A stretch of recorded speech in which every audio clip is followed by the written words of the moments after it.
Hello mga kaboards. For today's video mga kaboards, tuturo ko sa inyo kung paano natin i-fix yan. Ang una mga kaboards, lalagyan muna natin ng rugby. Pagkatapos niyan mga kaboards, pwede na natin yan itahi.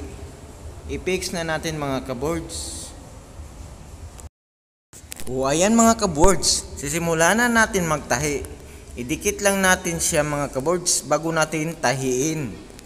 Yan mga kaboards, dandahan lang natin tahiin. Ang gamit ko palang sinulid mga kaboards, size 15. Yan mga kaboards, para hindi siya masyadong malaki mga kaboards.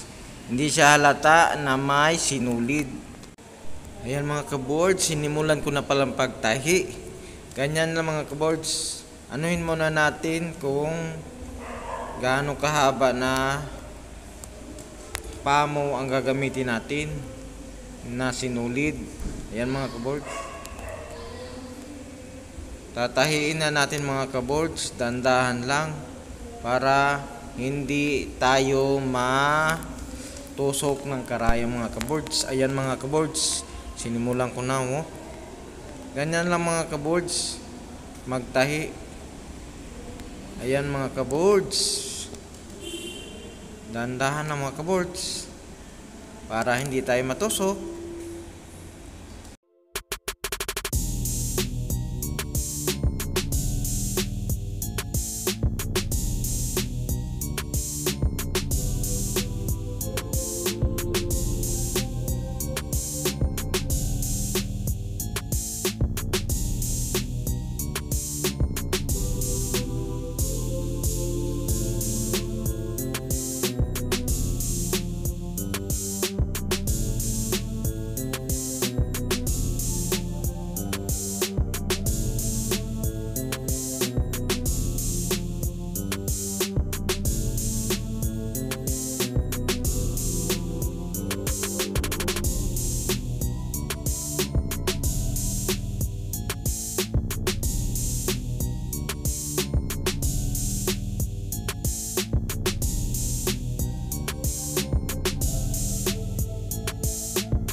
Tapos na guys, oh.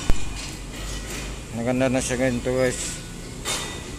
Hindi katulad kanina na sirang-sira talaga guys.